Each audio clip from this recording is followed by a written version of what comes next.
보시겠습니다. 신약성경 로마서 11장 22절에서 24절까지입니다. 신약성경 로마서 11장 22절에서 24절까지 255쪽이나 6쪽 되겠습니다. 천천히 같이 읽겠습니다. 시작. 그러므로 하나님의 인자하심과 준엄하심을 보라.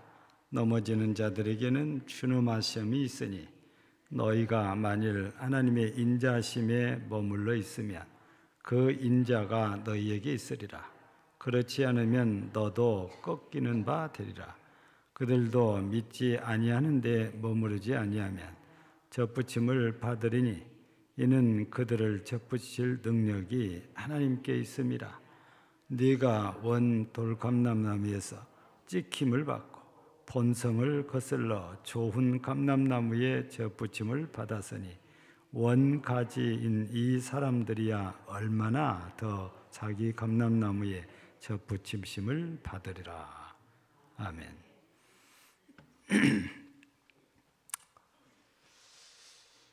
하나님의 속성 이렇게 하면 좀 어려운 말처럼 들리잖아요.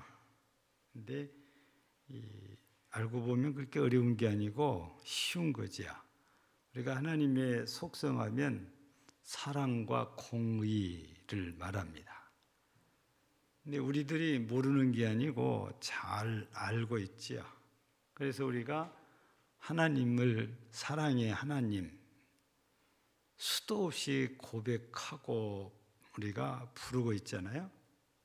그래서 이 하나님의 사랑이 독생자를 통해서 보여주셨는데 이게 얼마나 큰지 우리가 표현하기가 참 어렵잖아요. 그래서 찬송가 노랫말에서는 말로 형용할 수 없다. 그래. 그 크신 하나님의 사랑 말로 형용 못한다. 표현할 길이 없다는 거잖아요. 우리 인간의 언어로 하나님의 크신 사랑을 완벽하게 표현할 길이 없으니까 형용할 수 없다. 이렇게 노랫말이 지어져 있습니다. 우리는 진정한 믿음을 가진 사람이라고 한다면 누구나 이 크신 하나님의 사랑을 받고 살아왔고 앞으로도 또 살아가야 되죠. 하나님의 사랑을 받으면서. 그래서 우리는 이 하나님의 사랑에 대해서 수도 없이 외쳐도 그게 이상하지 않고 너무 당연하게 생각을 이렇게 하고 살아왔습니다. 앞으로도 그래야 되지요. 그래서 우리 모든 그리스도인들은 너나 할 것 없이 모두가 하나님의 사랑 안에서 지금껏 살았던 것이죠. 앞으로도 당연히 그래야 할 것이라고 우리는 믿고 있습니다. 그런데 하나님께는 이렇게 말로 형용할 수 없는 사랑만 있는 것이 아니고 늘 함께하는 속성이 바로 공의라는 속성인 겁니다. 이 공의라는 것은 좀 무섭지요. 왜냐하면 우리가 하나님께서 원하시는 공의를 얼마든지 행하여 이룰 수 있다면 공의란 말이 겁난 말이 아니고 무섭고 두렵고 떨리는 말이 아닌데 우리가 하나님께서 만족하실 만한 공의를 하나도 행할 수가 없으니까 하나님께서 우리에게서 공의대로 행하시면 한 사람도 구원받을 사람이 없습니다. 하나님의 나라에 갈 사람도 없습니다. 근데 감사하게도 앞서 말씀드린 대로 사랑 때문에 우리가 구원받고 하나님의 나라에 들어갈 수 있는 것이지요. 공의만 가지고 하나님이 우리에게 다가와서 다림줄처럼 잰다면 이거 심판을 의미하잖아요. 공의로 심판하신다면 한 사람도 없지요. 천국 갈 자, 구원받을 자. 이미 우리는 이 로마서 3장을 통해서 그런 말씀을 들었잖아요. 3장 10절에는 뭐라고 합니까? 의인은 없나니 하나도 없다는 겁니다. 23절에는 또 뭐라고 합니까? 모든 사람이 죄를 범하였음에 하나님의 영광에 이르지 못하더라고 합니다. 여러분, 이 두 절 말씀 보면 하나님이 공의로 심판하신다면 모든 사람이 죄를 범하였다 했고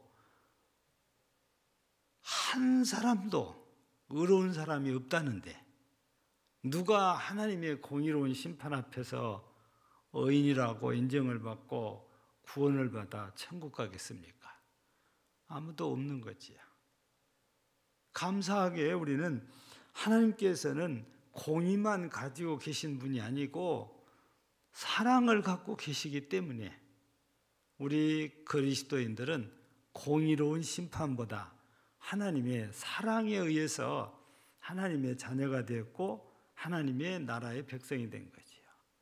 오늘 본문에서는 사랑이란 말도 공의란 말도 사용하지는 않습니다. 다른 표현으로 22절에 보니까 인자라는 말과 주놈이라는 말, 바로 인자는 사랑을 말하는 것이고 주놈은 공의를 의미하는 거지요. 또 옛날 성경에는 엄위라고 이렇게 표현을 했어요. 뭐 글자가 바뀌었다고 해서 뜻이 바뀌는 것은 아닙니다. 주놈이나 위엄이나 엄이나 다 비슷한 그런 말들이거든요. 근데 우리가 오늘 본문 말씀을 통해서 보면 넘어진다는 말이 나왔잖아요. 여기 하나님의 인자심과 준엄하심을 보라. 넘어지는 자들에게는 준엄하심이 있으니, 여기 넘어지는 자들에게는 준엄하심이 있다는 것은 하나님의 공의에 따른 심판이 있다, 이런 말씀이거든요. 그러나 너희가 만일 하나님의 인자하심에 머물러 있으면 그 인자가 너희에게 있으리라. 우리가 하나님의 사랑 안에 거하면 하나님의 사랑이 우리 가운데 계속 임하신다는 거죠. 우리가 하나님의 사랑 가운데서 거하게 하나님께서 허락해 주신다는 말씀이거든요. 넘어진다는 것은 다른 표현으로 우리가 설명을 하면 하나님에게서 떠나 타락한 것을 의미합니다. 이런 사람들은 하나님을 떠난 사람들, 그리고 타락한 사람들, 이 사람들은 여러 가지 생각할 것도 없이 하나님의 심판대 앞에서 지옥행이 될 수밖에 없다는 말씀인 거지요. 여기 우리가 넘어졌다고 표현하는데 다른 말로는 실족했다는 말로도 우리가 이제 대신할 수 있는 거지요. 여러분, 실족한 사람들 전부 넘어진 사람들이잖아요. 여러 가지 핑계를 댑니다. 자기는 하나도 잘못한 것이 없어요. 다 아무개 때문에, 무엇 때문에. 그래서 자기가 이렇게 됐다고 하는 거예요. 근데 하나님 앞에서 하나님께서는 우리가 무슨 말을 하든지 전지하신 하나님이시기 때문에, 그리고 우리의 마음의 생각을 다 꿰뚫어 보고 계시고, 우리는 우리가 행한 일을 잊어버릴지라도 하나님은 단 한 가지도 잊어버리질 않아요. 모든 걸 다 기억하고 계십니다. 우리가 부정하면 스크린처럼 보여주실 수도 있는 분이 하나님이세요. 그 하나님 앞에서 아무 핑계를 대면 하나님께서 그렇구나, 네 잘못이었구나, 천만에요. 앞서 말씀드렸잖아요. 하나님의 공의를 만족시킬 그런 어려운 사람이 없다고. 그런 부족한 중에서 하나님의 사랑을 받고 그 사랑 안에 거하면 그 사랑 때문에 우리가 구원함을 받고 은혜를 입으면서 하나님의 나라에 가지만, 그 사랑을 떠나서 어떤 핑계를 대도 그는 용서받지 못합니다. 구원받지 못해요. 하나님의 나라에 갈 수가 없습니다. 그러니 우리는 넘어지면 안 되는 거잖아요. 실족하면 안 돼요. 누구 핑계를 대서라도 실족하면 안 됩니다. 물론 누군가를 실족시키는 경우도 허다하게 많아요. 그래서 우리 주님께서는 절대 실족시키지 말라고, 누군가를 실족시켰으면 차라리 연자맷돌을 목에 두르고 물로 뛰어들어 죽으라고 그러잖아요. 그만큼 다른 사람을 실족시키는 것은 하나님께서 싫어하시는 일, 엄하게 다스리는 일이잖아요. 그런다 할지라도 그분의 핑계를 대고 실족해서 하나님을 떠나면 그 사람이 구원받냐? 그럴 수 없다고 말해요. 하나님을 떠났는데 어떻게 구원을 받겠어요? 공의로 하나님이 심판하셔야 되니까. 그래서 하나님께 있는 이 사랑과 공의는 굉장히 중요한 두 속성이라고 우리가 이제 이해를 해야 되지요. 그래서 우리는 스스로가 나는 어떤 경우도 하나님의 공의를 만족시킬 수 없다는 이 사실을 우리가 늘 기억해야 돼요. 그러면 내가 구원받으려면 어떻게 해야 되겠습니까? 하나님의 인자하심, 즉 하나님의 사랑에 기댈 수밖에 없어요. 우리가 계속해서 이 로마서 10장에서 유대인에 대한 얘기를 해왔잖아요. 여러분, 유대인들은 우리하고는 좀 다른 입장이잖아요. 왜냐하면 예수님이 유대인이니까. 그리고 자기들도 대단한 자부심을 갖고 있는 게 있죠. 하나가 아브라함의 자손이라는 겁니다. 그 자부심이 대단하지요. 또 하나는 선민이라는 겁니다. 자기들은 일찍부터서 하나님께 선택이 되었다고, 이런 자부심을 갖고 있지요. 또 하나님을 섬기는 이 종교는 자기들로부터 시작됐으니까 자기들 것이라고 그래요.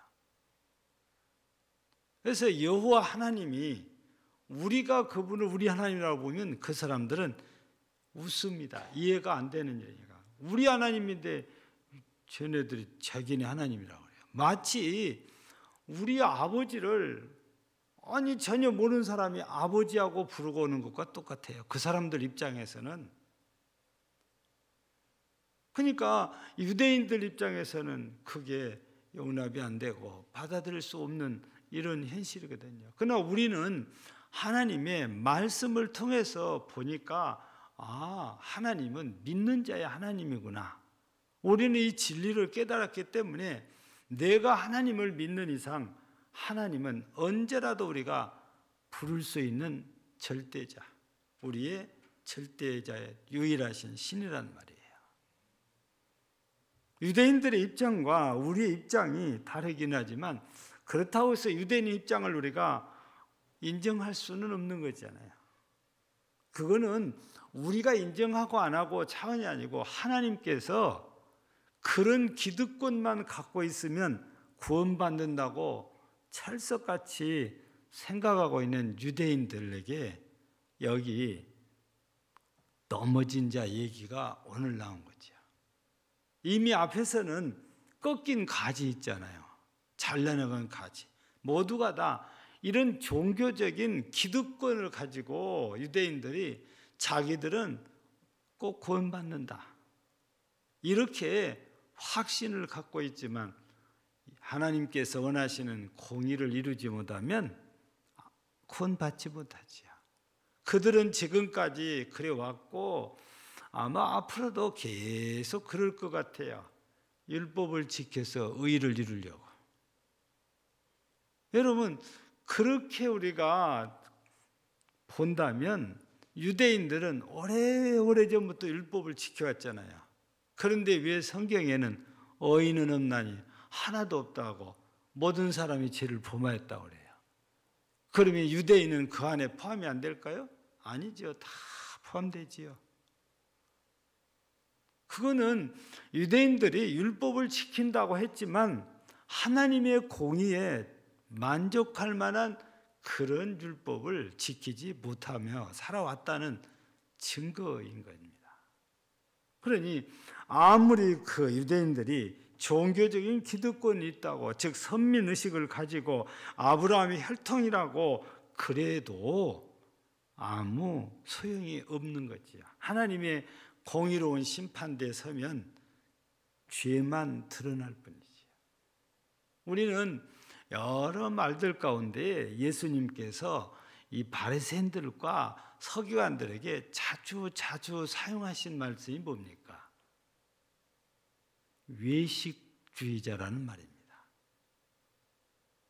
여러분, 외식이란 말은 집에서 밥을 안 먹고 밖에 나가서 밥 먹는 것을 말하는 게 아니고, 교회에서는 이 외식이라고 했을 때는 내용은 없고 겉으로만 하는 척 하는 거예요. 그래서 바리새인들은 겉으로 보면 우리보다 훨씬 나아 보이긴 한데 속이 달라요. 우리는 하나님께서 보내신 메시아를 믿고 나가지만 그 사람들은 메시아를 안 믿잖아요. 즉 예수를 안 믿는단 말입니다. 그러면서 율법을 지킨다는 그런 명제 아래서 나름대로 열심히 하지만 예수님께서는 그들을 평가하실 때에 외식하는 자들이라고 표현을 했어요. 그들면서 그 뒤에 한마디가 더 붙지 않아요. 화 있을진저. 여러분, 화는 좋은 게 아니잖아요. 화를 당한다고, 환난 당한다는 말이지요. 고난 당한다는 것이 아니라 심판받고 버림받는다는 거지요. 여러분, 그래서 예수님이 다 재림하여 심판하시면 이를 갈며 슬피 울 사람들이 수도 없이 많지 않겠어요? 성경에서도 우리에게 종종 그런 말씀을 주시잖아요. 밖에 쫓겨가서 슬피 울며 이를 간다고. 그 사람은 다른 사람 아니에요. 의의 옷을 입지 않는 사람, 예복 입지 않는 사람이었으니까. 그 의의 옷을 우리가 어떻게 입습니까? 예수 그리스도를 믿어야만 입을 수 있는 옷이지요. 예수를 믿지 않으면 누구도 의의 옷 입지 못합니다. 하나님께서 딱 한 가지 방법만 주셨잖아요. 예수님을 통해서만 우리가 의를 덧입을 수 있는 것. 그래서 하나님께서는 예수 그리스도를 통해서만 우리를 의롭다고 인정을 하시고 우리를 받아주시는데, 예수를 믿지 않는 사람들은 절대 의의 옷을 입지 못해요. 그래서 하나님의 공의에 심판받을 때에 모두가 죄인으로 지옥으로 떨어질 수밖에 없다는 말씀입니다. 그래서 이 공의, 즉 오늘 본문에서는 준엄이라고, 또 다른 말로는 엄히하다고 그러는데 바로 심판이 그렇다. 준엄한 심판이에요. 그냥 대충 적당히, 그냥 아무리 하나님이 사랑이시라고 해도 심판하실 때, 이미 모든 것이 결정된 심판하실 때에도 여러분 그때는 자비가 없어요. 여러분 꼭 기억해야 돼요. 심판받을 때는 자비가 없다니까요. 이 땅에서 자비, 즉 사랑을 힘입는 사람들은 다르지만 이 땅에서 믿지 않고 자기 생각대로 산 사람들은 마지막 심판 때에 하나님의 자비를 덧입지 못합니다. 안 주신 거예요. 우리가 심판받는 것은 그 자리에서의 잘잘못을 갖고 심판받는 게 아니고 심판에 이르기 이전에 우리의 삶을 가지고 심판받는 거잖아요. 때가 다 늦은 거죠. 그래서 우리는 우리 주님 앞에, 즉 심판대 앞에 서기 전에 우리가 하나님의 사랑을 알고 살아야 되지요.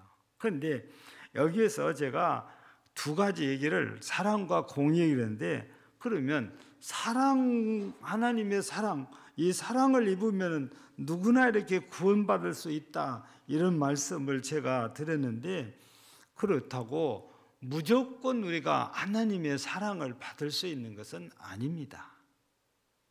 누가? 어떤 사람이 하나님의 사랑을 받을까요?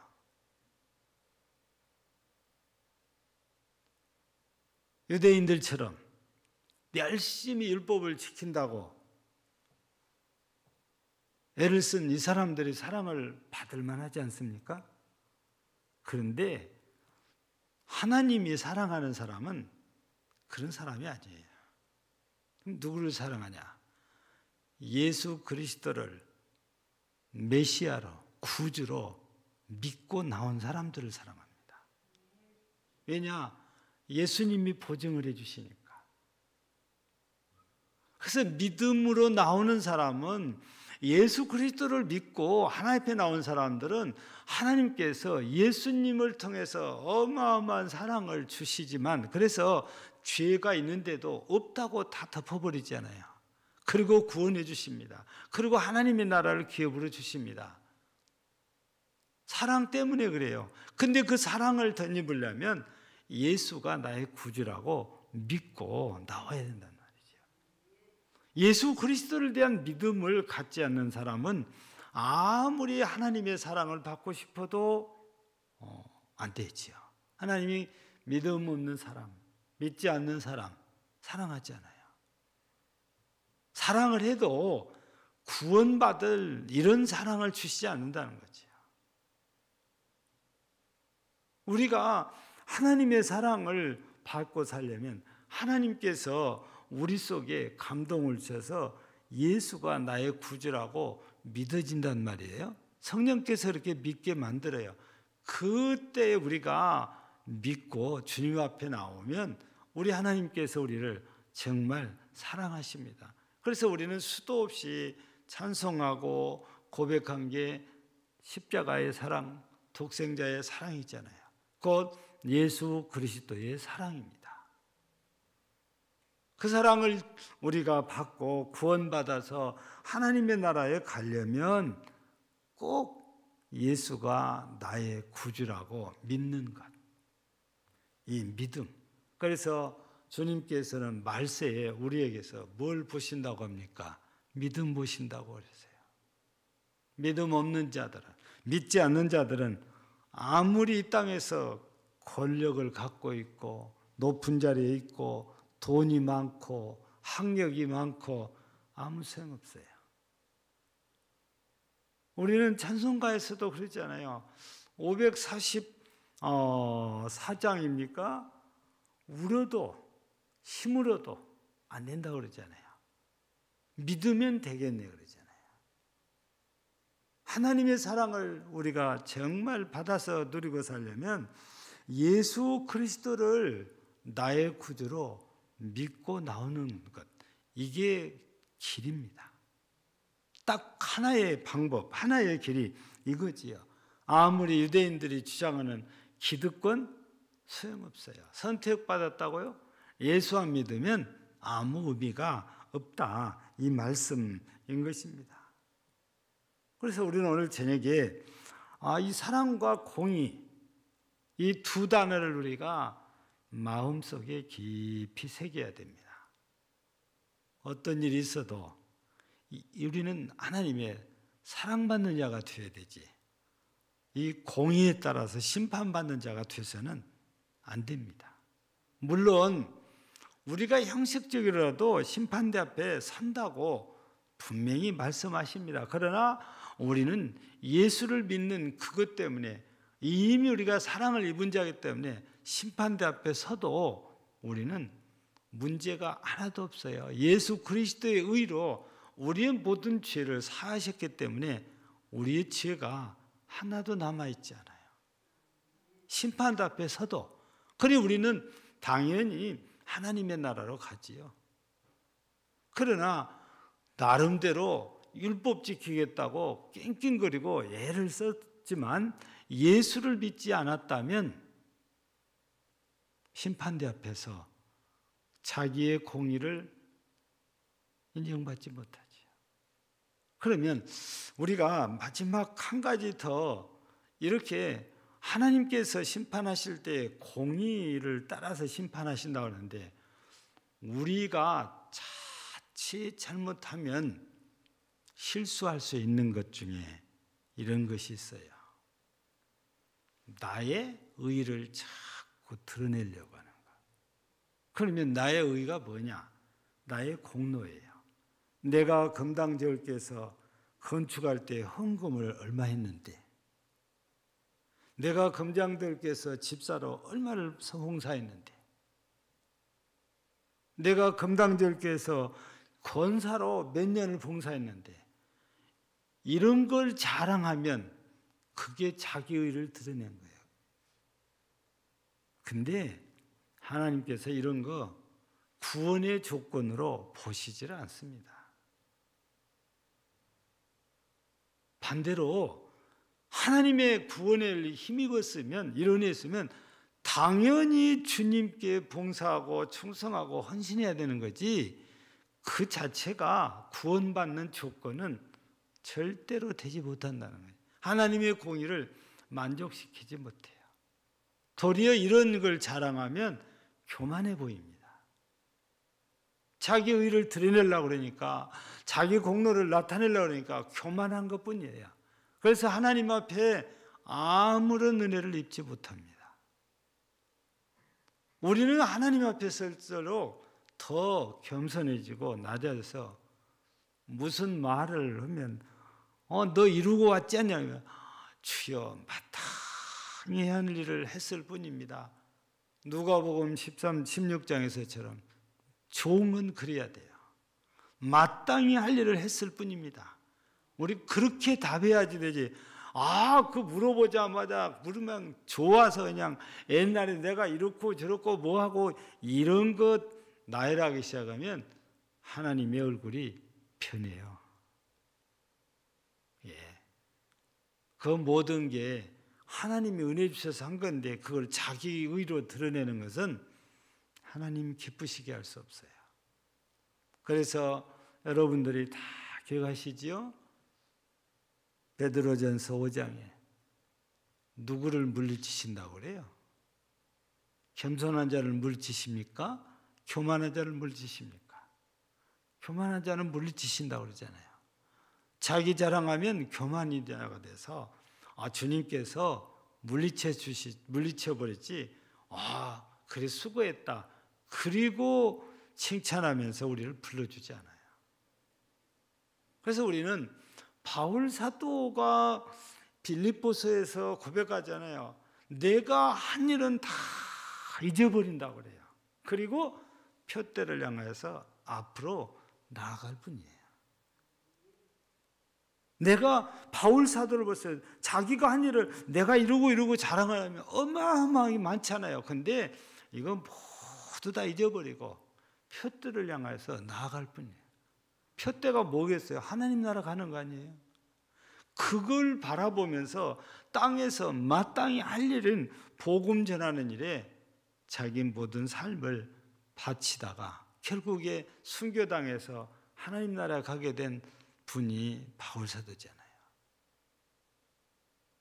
우리와 비교하면 우리의 비교할 수 없을 만큼 어마어마하게 일하신 분이잖아요. 우리는 부끄러워서 내놓을 수가 없어요. 근데 그런 분이 자기가 한 일 다 잊어버린대요.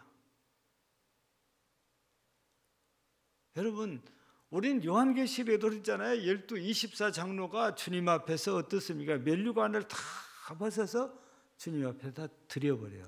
이거 잘했다고 상 받은 거잖아요. 다 주님께 드려버립니다.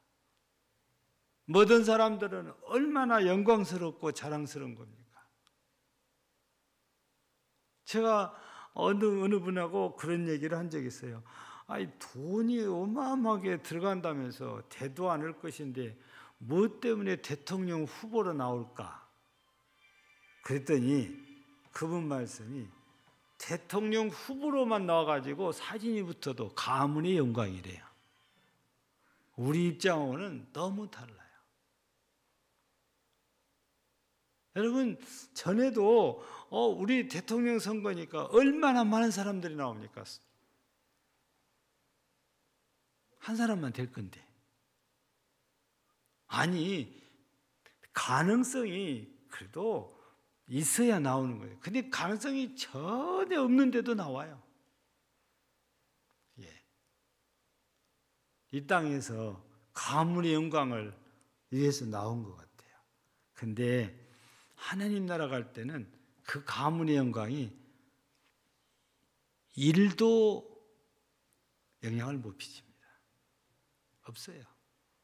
오로지 우리의 구원의 영향은 예수 그리스도를 믿고 나오는 그것만 우리의 구원의 영향이 미쳐져요. 그래서 우리는 내가 무슨 일을 했든지 얼마를 했든지 그거는 주님 앞에서 절대 자랑거리가 아닙니다. 마땅히 할 일이에요. 마땅히 할 일을 했을 뿐입니다. 그게 우리의 태도요, 자세인 거지. 이게 겸손한 모습이지요. 그래서 우리는 항상 두 가지, 하나님 앞에서 정말 사랑받는 자 되어야 되지 않겠어요? 그러려면 꼭 예수 그리스도를 믿는 자가 되어야 됩니다. 내가 율법을 이렇게 지켰다, 저렇게 지켰다, 그 자랑이 하나님의 공의를 만족시키지 않는다는 겁니다. 예수를 믿으면 그 믿음 때문에 하나님의 공의를 예수님이 만족시켜 주셨으니까 그것 때문에 우리를 받아주시고 우리를 사랑해 주시는 그 하나님의 사랑을 우리가 지금까지 받아 누린 것처럼 앞으로도 계속 그 크신 사랑 속에서 살다가 우리 하나님의 은혜 아래서 하나님의 나라에서 영생을 누리는 우리 모두가 되기를 주의 이름으로 축복합니다. 하나님 아버지 감사합니다. 우리가 믿음으로 구원받는다는 사실 이론적으로 너무 많이 들어서 잘 알고 있습니다.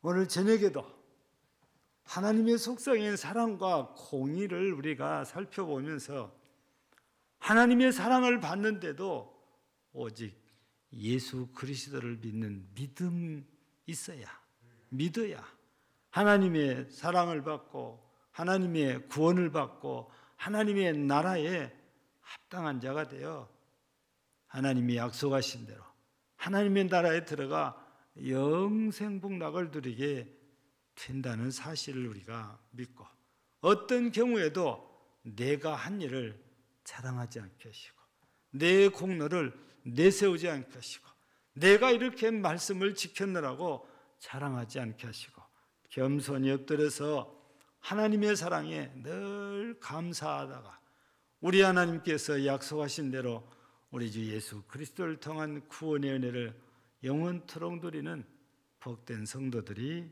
되게 하옵소서. 예수님 이름으로 기도하옵나이다. 아멘.